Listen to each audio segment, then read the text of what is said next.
Muito bom dia, caros amigos. Sejam todos muito bem-vindos a mais um Evangelho na Rede, aqui pela nossa queridíssima Rede Amiga Espírita. Hoje, nossa semana de número 111, nesse dia, último dia do mês de fevereiro.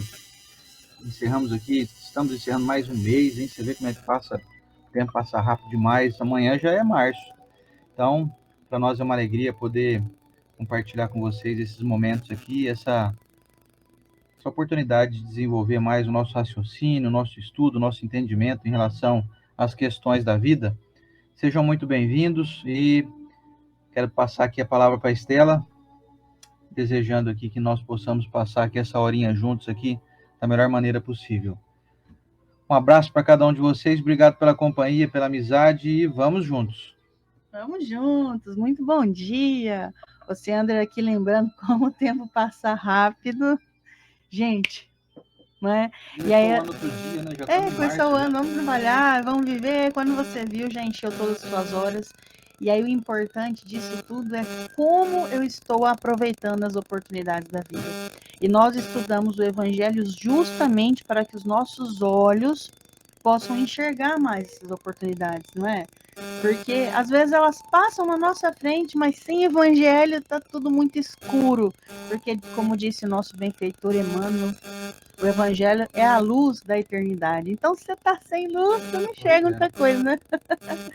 Muito bem-vindos aqui à nossa roda, que já está quase chegando a 100 pessoas, já é uma grande turma aqui reunida, com o único propósito de se melhorar. Jesus abençoe a todos nós. Então vamos dar início então ao nosso estudo de hoje, começando com a oração que a Estela vai fazer para nós agorinha. Vamos lá.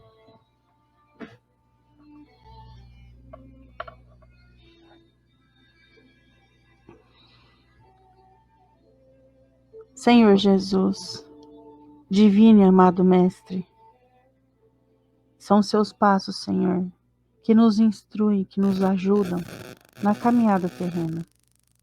Agradecemos, Senhor, todas as bênçãos que nos cercam e pedimos para que abra os nossos olhos para poder enxergar muito mais, muito além. Bênçãos que nos enviam até por forma de dor.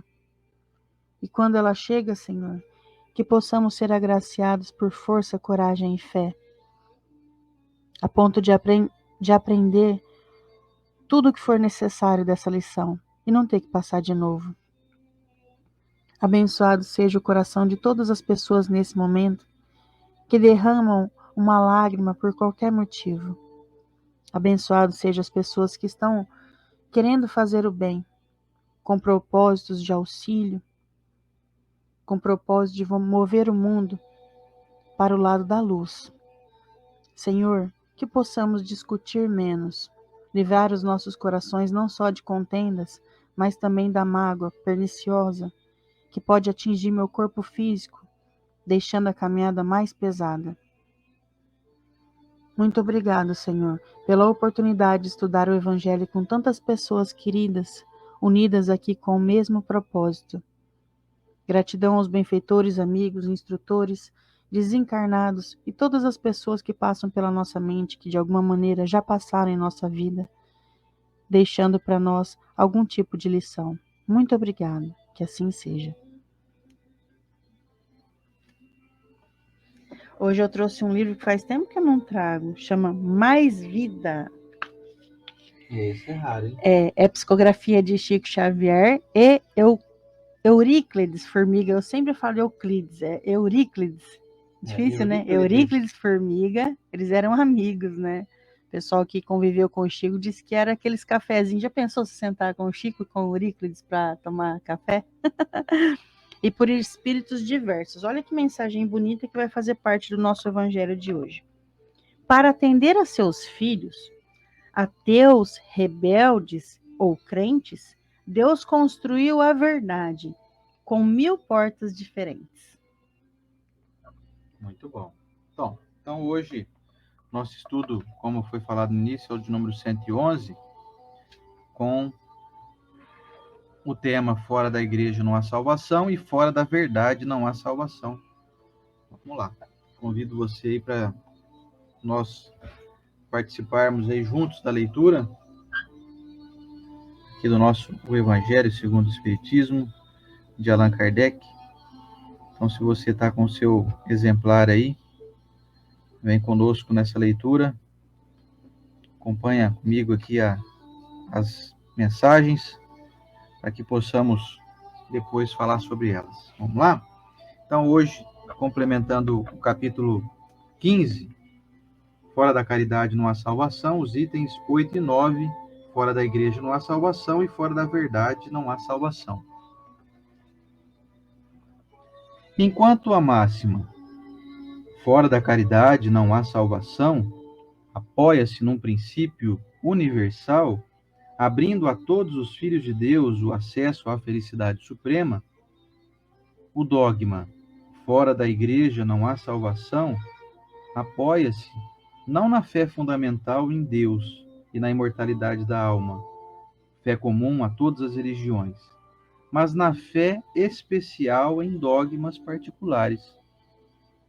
É, portanto, exclusivista e absoluto. Em vez de unir os filhos de Deus, divide-os.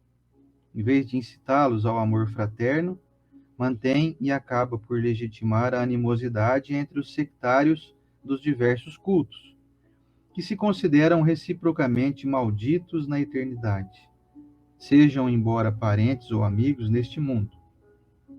E desconhecendo a grande lei de igualdade perante o túmulo, separa-os também no campo santo. A máxima, fora da caridade não há salvação, é a consequência do princípio de igualdade perante Deus e da liberdade de consciência. Tendo-se esta máxima por regra, todos os homens são irmãos, e seja qual for a sua maneira de adorar o Criador, eles se dão as mãos e oram uns pelos outros. Com o dogma, fora da igreja não há salvação, anatematizam-se e perseguem-se mutuamente, vivendo como inimigos. O pai não ora mais pelo filho, nem o filho pelo pai, nem um amigo pelo amigo, desde que se julguem reciprocamente condenados sem remissão. Esse dogma é, portanto, essencialmente contrário aos ensinamentos do Cristo e à lei evangélica.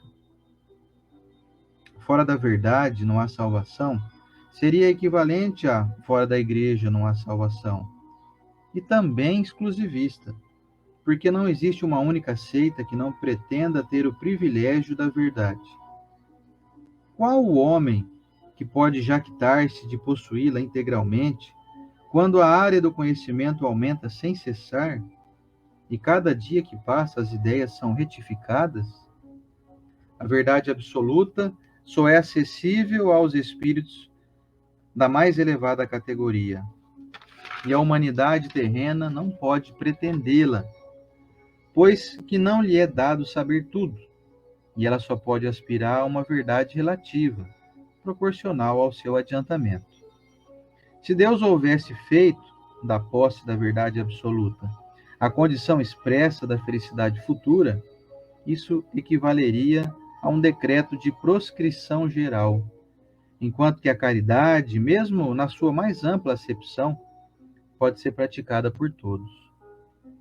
O Espiritismo, de acordo com o Evangelho, admitindo que a salvação independe da forma de crença, contanto que a lei de Deus seja observada, não estabelece, fora do Espiritismo, na salvação.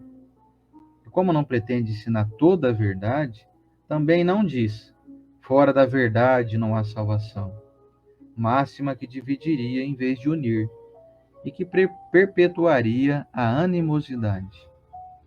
E vamos ao comentário da Estela.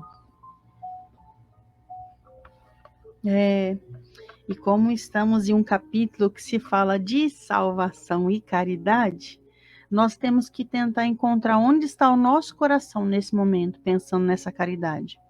Às vezes, quando iniciamos na doutrina espírita, não sei se vocês passaram esse movimento misturado com o seu próprio orgulho, assim como eu passei. Você se sente ganhando informações e passa uma turbulência dentro do nosso coração de muitas vezes julgar os nossos irmãos, não só de outras crenças, mas todo o comportamento adverso ao evangelho. Esse movimento está também fora da caridade. Então, realmente, fora da caridade não há salvação. Não é fora da verdade ou fora da religião. E se fosse assim, nós não iríamos aplicar a compreensão, que é uma das caridades que o apóstolo Paulo veio trazer para nós, a caridade moral. E compreensão, o Oceano já, esses tempos, andou fazendo uma palestra boa sobre compreensão, falando que realmente, se você for pegar a palavra do evangelho, falar, eu vou tentar resumir o que o evangelho traz para a minha vida para escrever ali na geladeira. São muitos trechos, eu não vou conseguir, então me fala algumas palavras. Vai ser fé, vai ser compreensão. Aí você fala, e paciência. Se você tiver compreensão, você não precisa nem ter paciência. É uma virtude uma pessoa que tem paciência, mas se você aplica a compreensão, é mais fácil você ter paciência. A compreensão é um alicerce. E aí a gente coloca humildade também. Então, resume o evangelho em palavras, a compreensão está no meio. E dentro dessa compreensão, imagina se fosse fora da religião não há salvação, e os nossos irmãos que vivem em tribos. Aqui no Brasil a gente ainda tem índio, não tem? Muitos. Como é que fica? Então eles não são salvos, né? Eles não são filhos de Não Deus. estão indo na igreja, né? Não vão em igreja nenhuma. É. Então seria um equívoco muito grande. Mas isso está muito claro para nós. O que não está muito claro ainda é que nós vemos muitas vezes sair de nossa boca alguns julgamentos, pois detentores da verdade do espiritismo, a gente já frequenta cultos, não é? Nossas palestras. E o que acontece na palestra? Às vezes tem alguém tocando uma música, daí o palestrante fala as mensagens do evangelho, geralmente em tom sereno, é muito difícil você ver um palestrante gritando, que isso é muito feio. Depois a gente recebe um passe, talvez no final tenha um chazinho fraterno, né, Luciana? Uma aguinha fluidificada. E aí você fala, nossa, que paz, olha, me senti bem. E nesse momento, você pode se sentir realmente beneficiado. Fala, poxa, gostei, vou voltar, vou levar outra pessoa. E aí você passa pelos nossos irmãos evangélicos, de repente, que está tendo na igreja um culto de adoração. Ou um culto de se livrar dos vícios. E eles estão gritando. E eu, dentro da minha verdade, que eu acabei de me encontrar num lugar que me trouxe paz, eu julgo esse meu irmão evangélico. Olha que discrepância. Naquele momento, aquela mesma palestra que eu assisti, que me trouxe tanta paz, pode ter tido um irmão ali do meu lado que está com um vício que não consegue se libertar. E aí eu passo em frente a uma igreja evangélica que eles estão aos gritos lá e a gente faz, sabe o que eu já ouvi muito espírita falando? Deus não é surdo para esse povo estar gritando.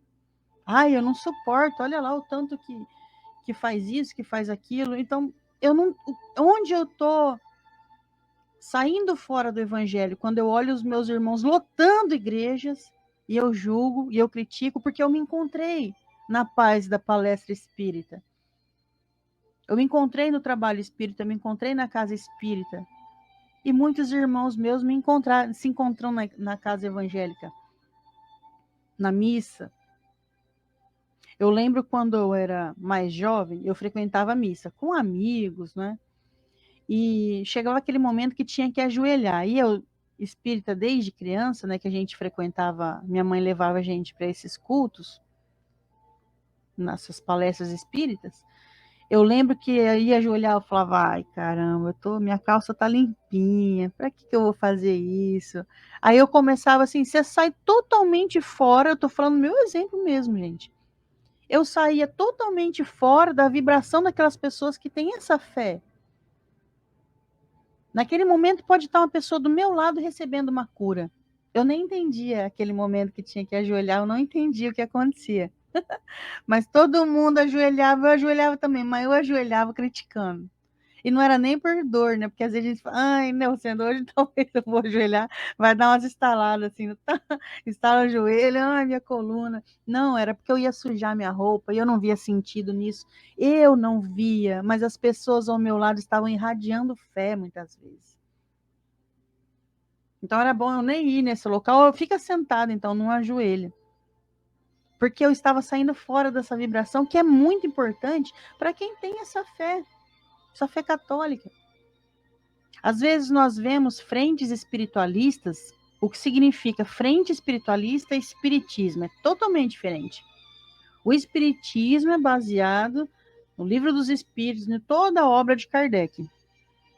E frentes espiritualistas a gente não encontra em Kardec, mas são boas, claro. Centros ecumênicos, nossos irmãos umbandistas, tem coisa boa para todo lugar. Assim como disse aqui, ó, que bonitinho. Silveira de Carvalho. Para atender a seus filhos, ateus, rebeldes ou crentes, Deus construiu a verdade por 1000 portas diferentes. E quem sou eu para falar que a minha verdade, que a nossa verdade do mundo, o dia que todo mundo souber de espiritismo, todo mundo vai se libertar? De maneira alguma. Você conhece aqueles cavalos? Pode ser que o pessoal é da cidade grande, faz tempo que não vê um cavalo, mas você vai lembrar disso. Esses dias nós falamos aí daquele cavalo que usa aquele negócio que eu nunca sei o nome aqui, tampa o olho dele, porque se ele vê os carros, o movimento, ele desembesta a correr e não tem quem segura. Então tem que pôr aqui, tem que pôr um freio, tem que pôr várias coisas hoje, que até o pessoal que é protetor dos animais aí diz que machuca o animal, então inventaram umas coisas menos agressivas. Mas vamos colocar na cabeça aquele de antigamente. Quanto mais rebelde o cavalo era, mais coisas tinha que colocar nele. Tampa aqui, tampa aqui. Como diz a Cláudia, é o cabresto. O cabresto. Quanto mais rebelde o cavalo era, ele tinha que ter esses apetrechos aí. Assim funciona, às vezes, a religião, a fé que você professa, até mesmo centro espírita. Vamos colocar aqui, nossa, se o mundo soubesse do espiritismo, ele iria se salvar. Você não conhece ninguém bom evangélico católico? Tá cheio. Tá faltando amigo na tua vida. Não é só no espiritismo que a gente encontra gente boa. E aí, voltando no cavalo. Você imagina que vamos pegar um irmão aí que ele precisa temer a Deus para sair fora do seu vício. Você vai encontrar isso no espiritismo? Ele é um cavalo que ele precisa de freio. Então ele precisa ter medo, porque senão ele vai se perder no vício, vai perder a família. Ele precisa de um lugar onde mostre de maneira diferente as consequências do que ele está fazendo. Agora você vai na doutrina espírita. A doutrina espírita é libertadora, gente. Você chega lá e diz assim, ô Seandro, ó, nossa, aí, eu tô com vontade de estrangular minha sogra. Sabe o que o Seandro vai fazer? Ele não vai fazer assim, não, nossa senhora, pelo amor, deixa eu chamar alguém aqui para ajudar, porque você tá querendo estrangular a sua sogra. Ele vai falar, você vai querer estrangular a sua sogra? Ó, senta aí, que eu vou te contar as consequências disso. Aí ele vai mostrar as consequências. Aí aquele espírito vai falar: nossa, então eu, como espírito eterno, não vou pensar só nessa vida, vou pensar mais além. Tem gente que não consegue, essa mensagem é muito leve. Ah, eu vou beber nessa vida, Oceano, porque aí na outra eu me curo. Na outra eu vou pensar que eu. Na outra. Aí ele vai falando: olha, você sabe a consequência que você está fazendo para o seu perispírito? Na outra encarnação, você não vai vir com esse corpo certinho aí. Você já vai nascer cheio de limitações, com problemas que você já desregrou nessa. Se é um cavalo sem freio, fala, não, deixa para outra vida. Esses cavalos sem freio, eles precisam de algo mais eficaz na vida. Ah, então o espiritismo não é eficaz? Não. Não estou falando que não é eficaz para ele, para a mensagem da cabeça dele. Então, graças a Deus, as igrejas estão lotadas de todas as frentes. Um dia, vocês já devem ter escutado isso, muitos amigos nossos falam, nossa, o mundo precisa saber sobre reencarnação, porque se souber sobre reencarnação, aí vai dar tudo certo. A minha filha, tadinha, de 14 anos, ela fala, mãe, o mundo precisa conhecer o espiritismo, né? Na verdade, eu tenho certeza que todas as frentes cristãs, pelo menos, vamos brincar só de falar do cristianismo, por mais que a gente fala que a Torá também dizem que é maravilhosa, não li, mas alguns trechos que a gente já nos foi apresentado, a gente vê que é totalmente dentro do evangelho que a gente acredita e aceita e sabe como é. E aí vamos pegar de uma maneira cristã. Qual lugar que você conhece? Você julga? Você julga porque eles estão fazendo alguma coisa lá. Assiste 2, 3 cultos daquele lugar. Se disponha um dia a sair da ignorância, porque pode ser que eu estou julgando que eu sou ignorante. Quantas pessoas não julgam o espiritismo? Por quê? Porque ignora. Ignorante não no sentido de xingar uma pessoa. Eu ignoro a verdade. Então, às vezes eu ignoro o que está acontecendo lá dentro de uma igreja que eu estou julgando, a conduta deles. Vai 3 dias lá. Se envolve com algum tipo de trabalho. Você vai falar, nossa, que bonito. Eles estão salvando, estão salvando. Quantas pessoas? Às vezes mais que o espiritismo. Então, quem sou eu para falar que se o mundo souber do espiritismo, ele para com tudo? Né? Não é a mensagem que cabe na cabeça de todos.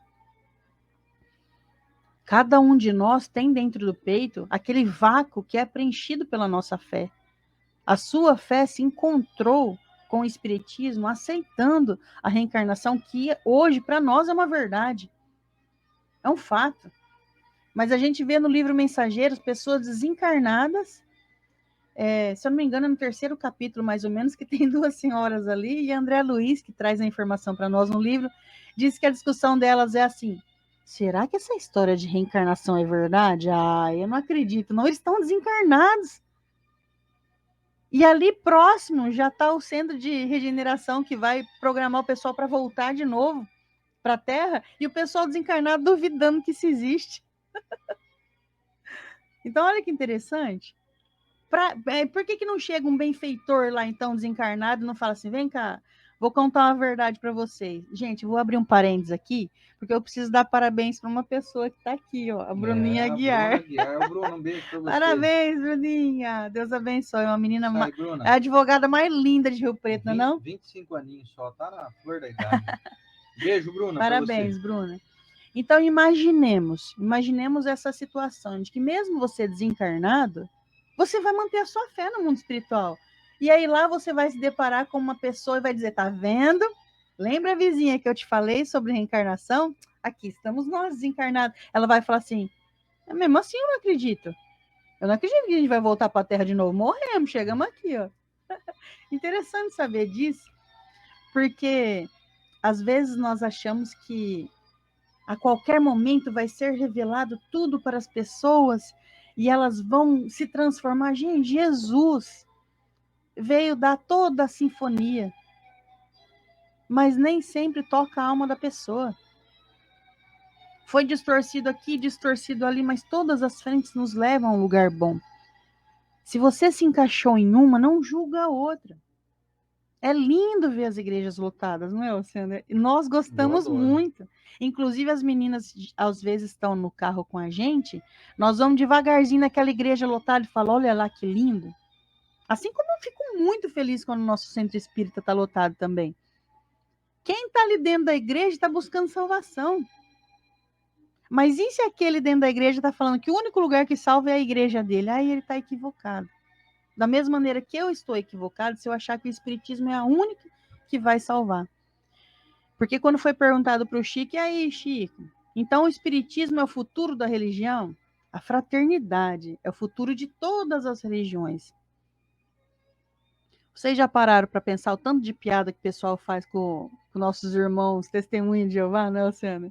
Vira piada, vira música, vira meme. Tenta se filiar um mês a esse pessoal. Aceita a visita deles uma vez na tua casa. Sabe o que eu tenho impressão? Que eles estão num barco, porque mais ou menos é o que eles explicam, né? De querer salvar você quando eles batem na sua porta. E dentro eles veem que a qualquer momento vai dar um dilúvio aí, uma tempestade, e ele está te oferecendo uma boia. Eles acham mesmo que eles estão salvando as pessoas. Olha que coisa mais linda. E o que não serve para mim, eu nego, mas pode ser que meu vizinho em depressão, eu, com toda a verdade do espiritismo que eu tenho, eu não estou salvando meu vizinho. E esses irmãos meus, testemunha de Jeová, bate na porta deles e salva meu vizinho. E eu, com toda a verdade, aqui, ó, no muro, não consigo salvar ele. Então, quem sou eu para julgar? Quem sou eu para falar que, ó, minha fé é a que salva o mundo? Muitas pessoas vão entender sobre reencarnação e vão usar de maneira errada. Deixa para tua vida, né, Luciano? Ah, essa vida eu não consigo ser... Vai ficar ruim. Você não fala isso às vezes, espírita? Oh, meu Deus, nessa vida eu não consigo deixar de comer comida japonesa, hein, Oceano? Vou deixar. Essa eu vou deixar para outra mesmo. Ah, não dá. Então existem algumas brincadeiras assim, nossa. Agora imagina se você fosse um viciado em qualquer coisa que você imagina que é difícil. Viciado em falar mal dos outros, viciado em reclamar, viciado em sexo, viciado em drogas, viciado em álcool, viciado em tabagismo, qualquer coisa. Se não entendeu as consequências para o espírito, se eu ainda sou aquele cavalo que precisa de freio, o que eu vou fazer? Ah, deixa para outra vida. Então nós temos que realmente parar de achar que estamos salvos só por estar em uma religião, professar uma fé que te mostra o caminho. Se você não está caminhando, você não está salvo. E o caminho é a caridade. E a caridade não é só aquela que você pega uma cesta básica e leva para alguém. É a caridade de ter compreensão, ter paciência, ter indulgência, ser generoso, ter fé, sair do orgulho, tentar trazer um pouco de humildade na tua vida. Isso tudo eu aprendo onde, meu Deus? Autoconhecimento. É isso daí, os nossos passinhos dia a dia no autoconhecimento. Aí eu vou ver que eu tô ficando salva dia a dia. Para terminar, você já se venceu? Você fez alguma coisa algum dia? Ah, antigamente eu gritava. Ah, antigamente eu explodi com essa atitude que tomaram de mim. Hoje eu tô bem. Ah, antes eu vi esses daí no chão, o achado não é roubado. Hoje já não, hoje eu já tenho consciência disso. Vencer a si mesmo é muito lindo. Aí te mostra que você está realmente caminhando para a salvação. Agora, só ir em algum lugar, só ir na academia, né? Se eu vou lá, sento e não vou malhar, não. Você vai ganhar músculo? Muitas pessoas estão indo na igreja, no centro, da mesma maneira. Eu sento, aprendo um monte de coisa para sair julgando todo mundo. Olha o fulano ali, ó. Escutei isso na palestra ontem. Olha o fulano ali, ó. Tá fazendo errado porque eu tô sabendo que no Espiritismo diz isso aí. Então vamos sair dessa, caminhar passo a passo, ganhar músculo. Os músculos da humildade, né, Luciano? Músculo espiritual. É isso aí, músculo espiritual. Pois é, meus amigos, hoje a mensagem aqui do Evangelho, para quem está chegando agora e lê aqui esse texto aqui embaixo, ó, fora da igreja não há salvação, fora da verdade não há salvação, pode ficar meio assustado no primeiro momento, falando, nossa, o que esse pessoal está falando aí? Quer dizer, então, que se eu não for na igreja, eu estou perdido, não tem salvação? Então, para quem não vai na igreja, é justamente sobre isso que a doutrina está nos orientando aqui. Vamos explicar que não é essa a verdade verdadeira.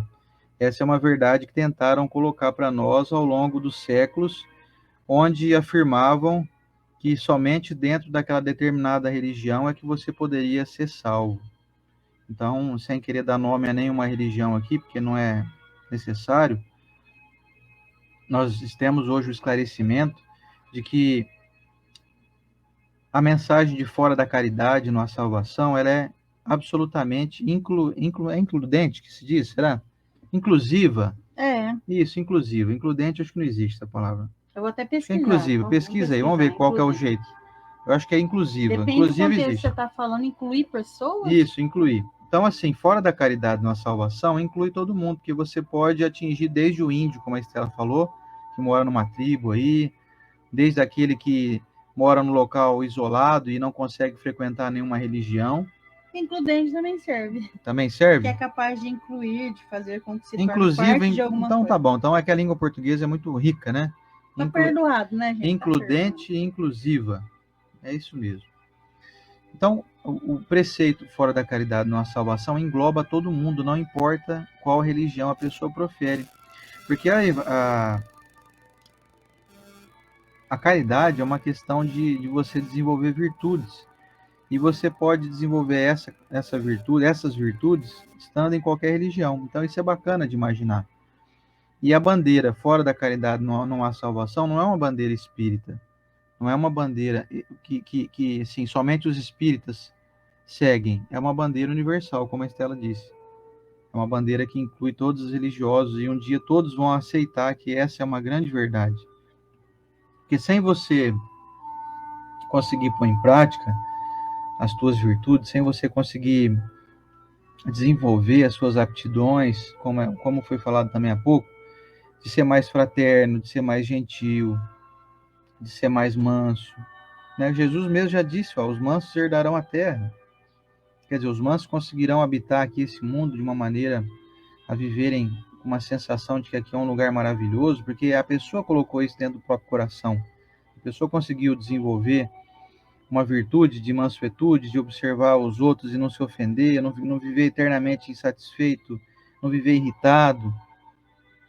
Então, quando a pessoa consegue colocar em prática as virtudes que o Cristo veio nos orientar, de perdoar mais, de relevar, de ser mais compreensivo, a pessoa está agindo dentro da linha de caridade. E essa caridade é o que nos salva.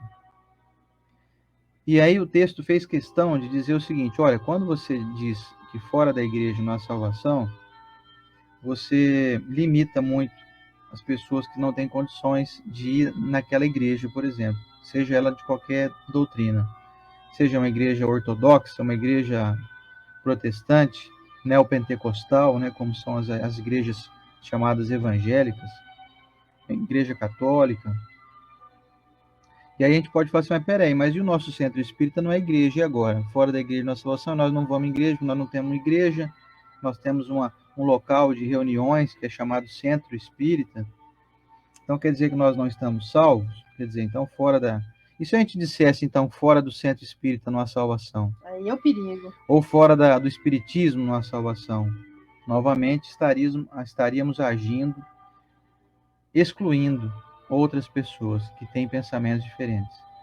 Gente, é importante a gente frisar aqui que todas as religiões são muito importantes. Todas, sem exceção.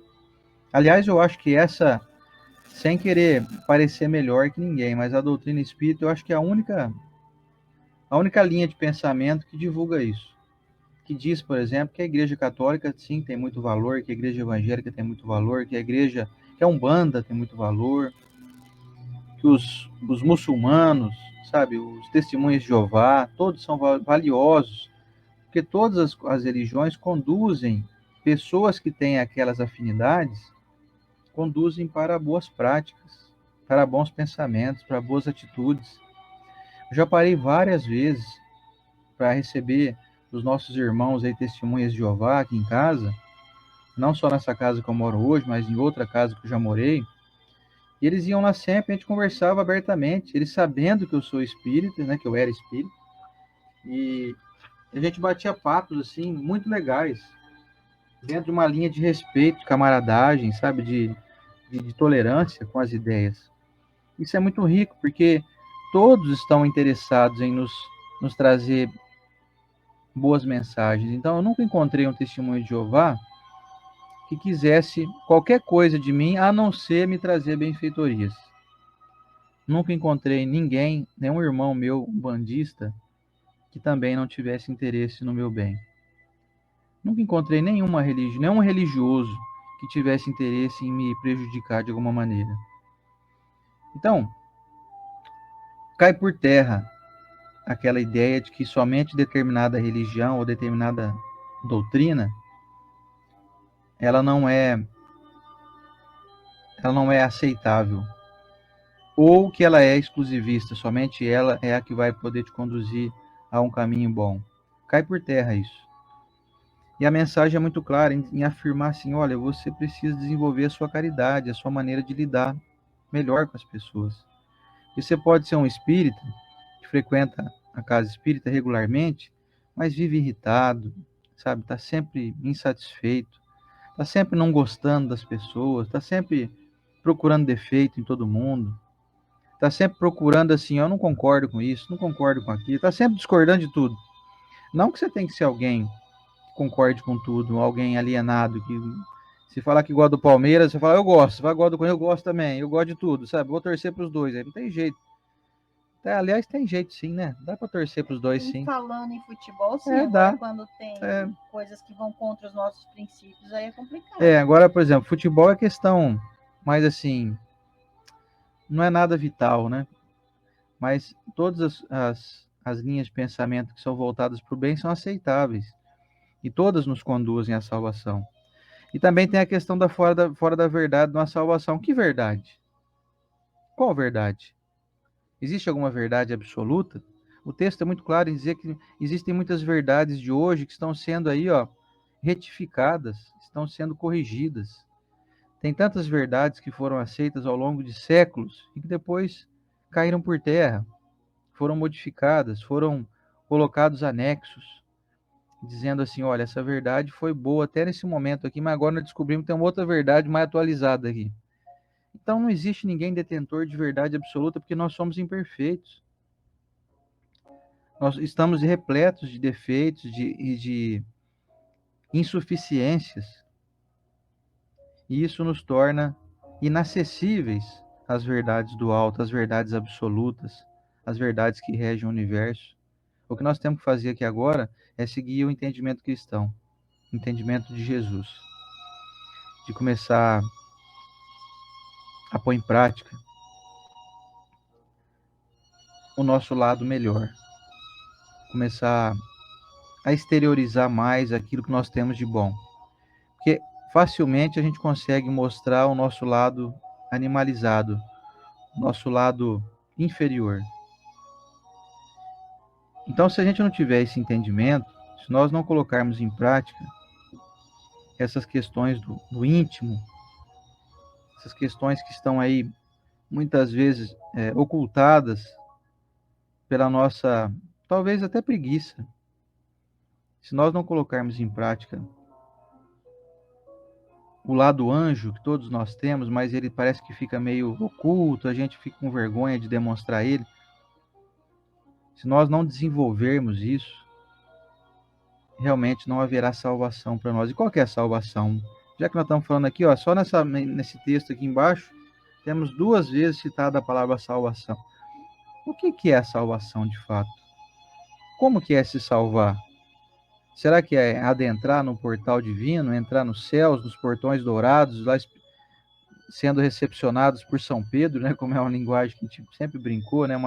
Uma figura de linguagem de adentrar aos céus. Será que é essa a salvação? Então, ser bem recepcionado no mundo espiritual, ó, parabéns, hein? Seja bem-vindo aos céus, agora você está aqui, vai viver eternamente num ambiente absolutamente controlado e apaziguador e angelical. Esse lugar aí, ele até existe também, sabe?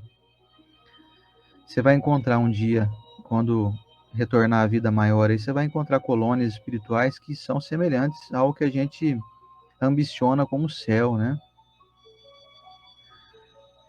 E esse local existe? Existe. Só que não é bem assim que a coisa funciona. A salvação prometida por Jesus é a salvação de si mesmo, a salvação da sensação de colocar em prática algo ruim. Então você se salva. Eu não vou colocar mais nada de ruim, não. Eu vou me tornar alguém mais passível de ser bom do que de desenvolver as minhas incompetências, como venho fazendo ao longo dos milênios. Como já o próprio Paulo disse já, olha, eu me sinto meio impotente, porque tudo aquilo que eu quero fazer, eu sei que eu tenho que fazer, eu não consigo fazer. E tudo aquilo que eu não quero fazer, que eu sei que é ruim, eu faço. Então, é essa luta que nós estamos aí travando. Não estamos aqui numa luta contra pessoas ou contra organizações, estamos aqui numa luta interna, numa luta contra si mesmo, contra o desenvolvimento de mazelas que nós estamos desenvolvendo aí já há milênios. Quer dizer, a minha luta hoje maior, por exemplo, é contra a minha intolerância, é contra o meu mau humor. A minha luta é contra a minha maledicência. E habilmente eu faço, sem pensar 2 vezes. A minha luta é contra a preguiça, é contra a desonestidade.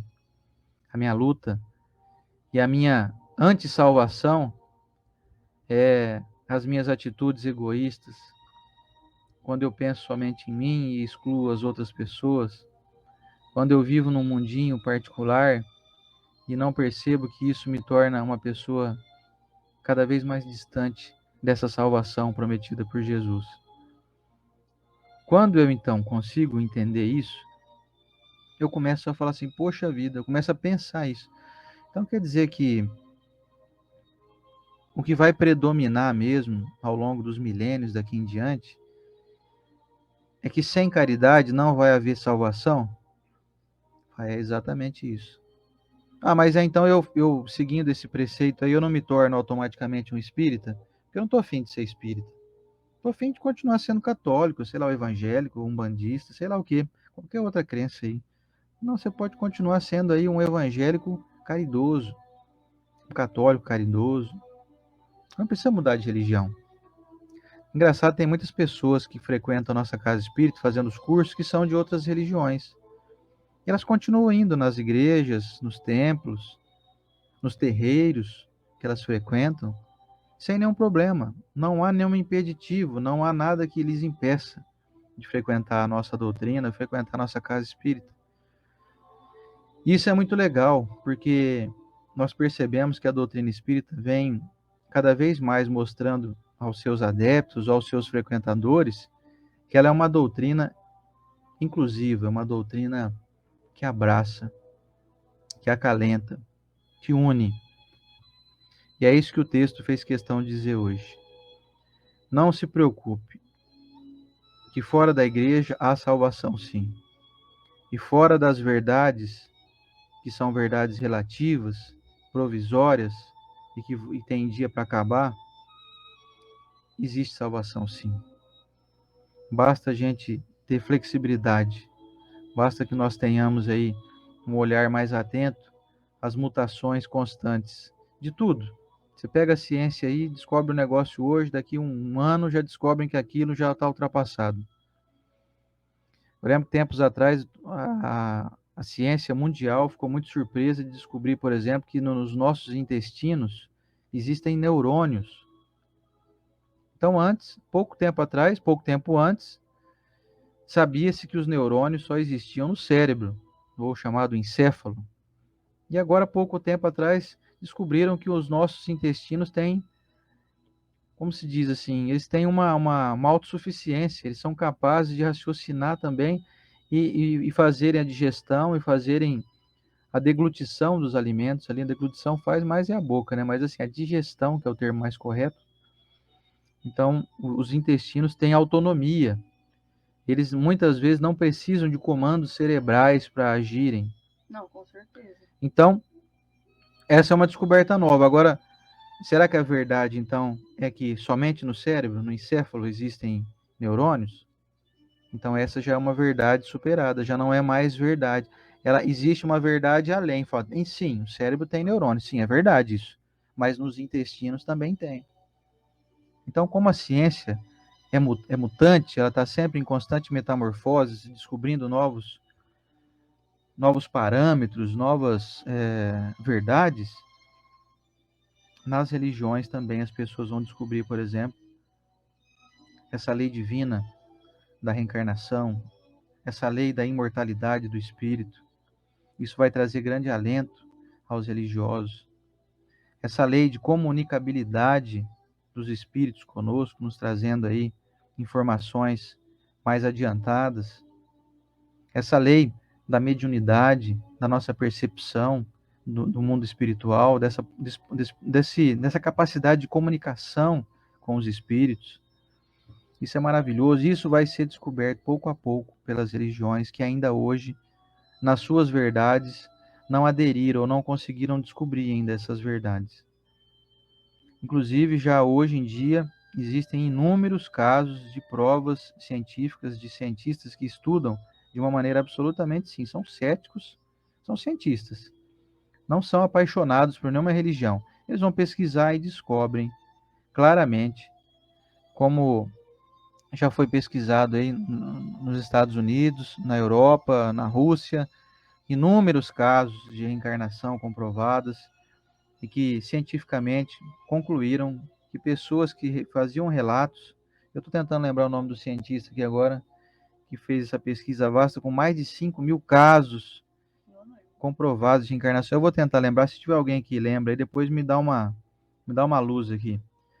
Tem um cientista americano que fez mais um estudo durante a sua vida, ele já desencarnou, de mais de 5.000 casos de reencarnação. Quer dizer, se você lê um livro daquele e pega um indivíduo que não é religioso, ele não era espírita, não era, por exemplo, de nenhuma religião que aceita a reencarnação, você vai ler aquilo e vai falar, poxa vida, então quer dizer que eu estava acreditando que morreu, acabou, morreu, vai para o céu, vai para o inferno, isso não é verdade mais? Fala, pois é, são verdades relativas, que você vai derrubando pouco a pouco, mas de uma maneira assim, respeitosa, serena. Você vai conseguir descobrir isso por si só. Allan Kardec fez já essa menção na Revista Espírita. Ele falou assim: olha, o texto é mais ou menos assim. Tem muitas pessoas que você vai tentar instruir e elas não vão aceitar de imediato. Você vai, por exemplo, trazer para ela essa verdade da reencarnação, ela vai falar: não, não acredito nisso, eu não acho que seja verdade, para mim eu não aceito, eu aprendi a vida inteira que isso não é verdade. E essas pessoas não vão aderir. Só que aí, com o tempo, um dia elas vão descobrir, elas vão começar a raciocinar, falando, pensando bem, eu acho que faz sentido isso, viu? Eu acho que tem algum significado mesmo. Eu acho que é possível que seja verdade esse negócio de reencarnação, viu? E você imagina aí, você começar a fazer uma análise da justiça divina, das oportunidades múltiplas que nós temos que ter para dar tempo de aprender tanta coisa que nós temos que aprender. Nós não aprendemos nem 1% ainda do que nós temos que aprender, mesmo depois de inúmeras encarnações. Vamos dizer assim, nós não chegamos nem na metade do caminho, pelo menos eu considero isso. Né? Não sei se é uma visão pessimista ou otimista do, né? Tem muita gente que fala assim, que é metade do caminho? Você é muito otimista, não chegamos nem a 10% do caminho ainda. Já vi gente falando isso. E já vi aqueles que falam, não, acho que pelo menos na metade do caminho, né, da angelitude, a gente já chegou assim. Mas aí talvez alguns milênios aí nós vamos chegar aí a uma linha de ótima resolução aí, íntima. Então, cada um tem uma linha de pensamento, né? Então, meus amigos, para finalizar a nossa reflexão de hoje, Sabe que o nome dele é esse? Ian? exatamente, Ian Stevenson. Não sei se alguém escreveu aqui, mas é isso aí. É o maior caçador de vidas passadas. Se você quiser um dia pesquisar, você que está me assistindo aí, que você fala, não acredito, eu não consegui acreditar muito nesse negócio de reencarnação, não. Ok, não precisa ler nada espírita, não vai ler nada em doutrina espírita, não, porque você vai falar, É um cientista. se eu ler Kardec, ler Chico Xavier, eles vão dizer assim que existe reencarnação. Pega então um cientista, pega um indivíduo que não tinha religião. Ian Stevenson. Vou até mostrar para vocês o nome dele aqui, ó. Se quiser pesquisar no Wikipédia, tem livro dele aqui. Deixa eu ver se consigo dar foco aqui. Eu acho que eu não vou conseguir, hein? É Ian. Ian Stevenson. Stevenson, não tem nenhum W, nenhum Y, H. Não consigo. Deixa eu ver aqui. Deixa eu ver se eu consigo pegar aqui. Ele era um psiquiatra, inclusive. Vou mostrar uma foto deles para vocês aqui, ó. Aqui o senhor Ian Stevenson, direto do Wikipédia. Esse indivíduo aqui escreveu um livro. Aliás, ele passou a vida estudando. Se você quiser um dia mudar alguma verdade dentro do seu coração e descobrir uma coisa real que existe, que é fato, esse homem aqui comprovou cientificamente mais de 5.000 casos de reencarnação mundo afora, na Índia, no Brasil, na Inglaterra, em tudo quanto é lugar que você pode imaginar. Ele analisou cientificamente dados, cruzamento de dados, relatos de pessoas encarnadas se dizendo recordarem-se de existências passadas. Então, o Sr. Ian Stevenson é um dos casos daqueles que, vamos dizer assim, desmistificaram inúmeras verdades que aparentemente eram concretas, que eram afirmativas de muitas religiões, que morreu, acabou, nós só temos uma vida só e acabou. E o Sr. Ian Stevenson vem nos afirmar que não é bem assim. Tem coisas aí que se você estudar, você vai ficar realmente muito surpreso. Me lembro muito de um caso, inclusive, que eu peguei um dos casos que ele estudou, de uma menina moradora da Índia, que passava com seu pai com um veículo na frente de uma casa sempre, e ela sempre falava assim, pai, eu já morei naquela casa ali. Uma menininha de 5 anos de idade. E o pai falava assim, não, filha, nós nunca moramos nessa casa aí, não. Você está enganada. Ela falou, não, pai, eu já morei aí. Mas como que você morou aí? Nós moramos aqui, ele passava em viagem naquele local. Nós moramos a mais de 100 quilômetros daqui, nós não moramos nesse lugar aqui. Não, eu morei nessa casa aí já. E aí foram entrevistar ela. O Dr. Ian Stevenson foi até a Índia pesquisar isso, em loco. E ela tinha uma coisa escondida nessa Sim. casa, né? E ela falou assim, olha, e eu era um homem e eu me chamava, sei lá, José da Silva, e eu tinha um filho lá, o Roberto, a Maria, a Joana. Aí ele ficou intrigado, falou, não é possível. Aí um dia ele parou na casa e bateu palma lá. Falou assim, escuta, aqui mora o Roberto, o José, a Maria e tal. Eu falei, mora sim. São meus filhos, a mulher falou. Ela falou, não, sabe o que é que eu tenho minha filha aqui que ela tá dizendo que ela morou nessa casa já e ela se chamava, por exemplo, Zé da Silva. Não, Zé da Silva era meu marido? E aí se descobriu então que aquela menina, essa encarnação era um indivíduo lá que era casado com aquela senhora já idosa, né?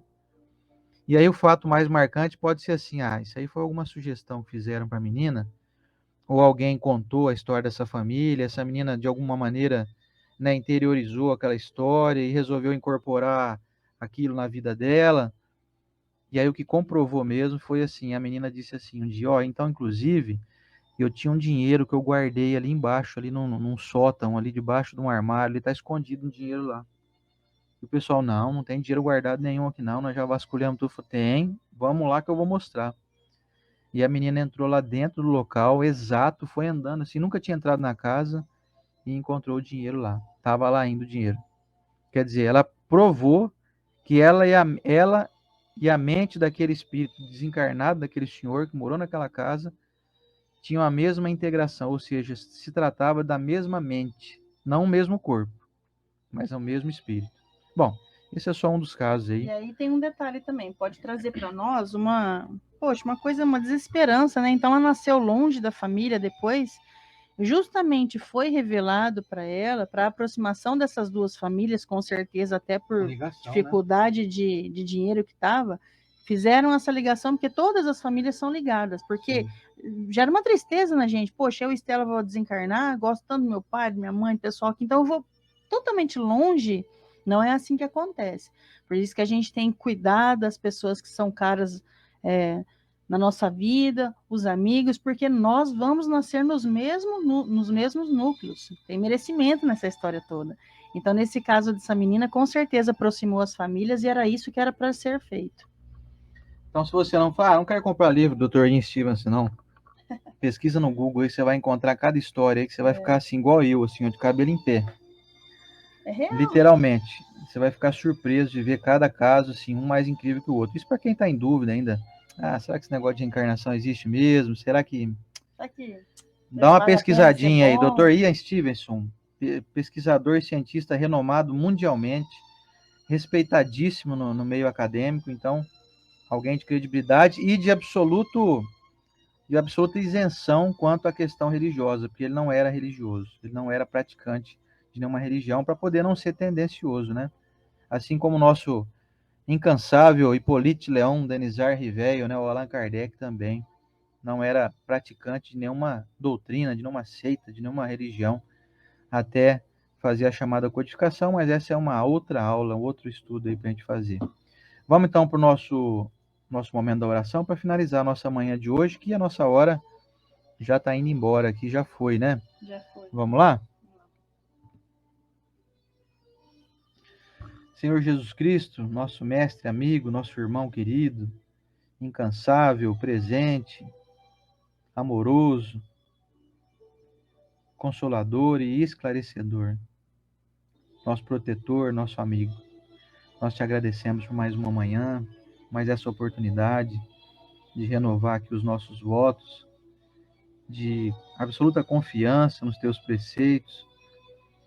E que bênção, mestre, o Senhor ter trazido para nós mais esse esclarecimento, a chamada terceira revelação, o Consolador prometido, que tem nos trazido tantas aberturas de visão, tantos horizontes que antes nós imaginávamos que não existiam e que hoje nós podemos contemplar sua vastidão.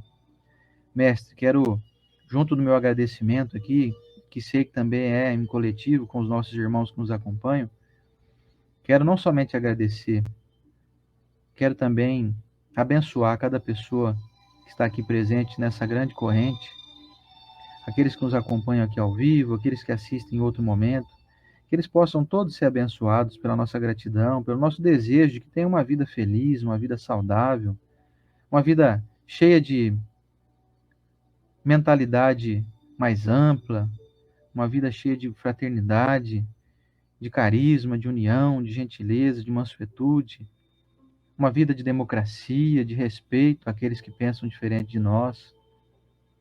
Nós possamos viver num ambiente cada vez menos tóxico e cada vez mais apaziguador, cada vez mais leve. E vamos então em busca de fazer a nossa parte, mestre, porque nós sabemos que não há modificação no mundo sem que haja primeiro a modificação dos seus integrantes. O nosso planeta também passa por transformações, que elas serão cada vez mais harmoniosas quando nós também formos. Eu desejo muito que a minha cidade aqui de São José do Rio Preto possa nesse momento ser abençoado com toda sua população, abençoar aqui o meu estado de São Paulo, onde a gente habita, o nosso país inteiro, nosso Brasil, e a sua multidão de figuras maravilhosas, dos nossos irmãos do Nordeste, do Norte, do Centro-Oeste, do Sul, e os nossos irmãos aqui do Sudeste, os nossos irmãos de outros países, os nossos brasileiros que moram em outros países, recebam todo o nosso carinho, onde estiverem aí, que a luz possa estar com vocês. Mestre, nós agradecemos a inspiração dos bons espíritos que nos orientam, nos intuem, tentam nos limitar para que nós não cometamos equívocos na nossa fala, para que ela seja sempre fidedigna aos teus ensinamentos. Senhor Jesus, abençoe nós todos. Nós queremos continuar caminhando ao teu lado, junto da observação sempre de amor nossa ao nosso Criador, ao nosso Pai maior, ao nosso Deus de amor que nos ama profundamente, e que nós não temos como não amar também, porque somos parte dele. Amando a Deus, nós estamos nos amando também. Muito obrigado, mestre. Permita-nos estar aqui novamente na próxima semana, sempre amparados aí pela tua divina providência. E que assim seja.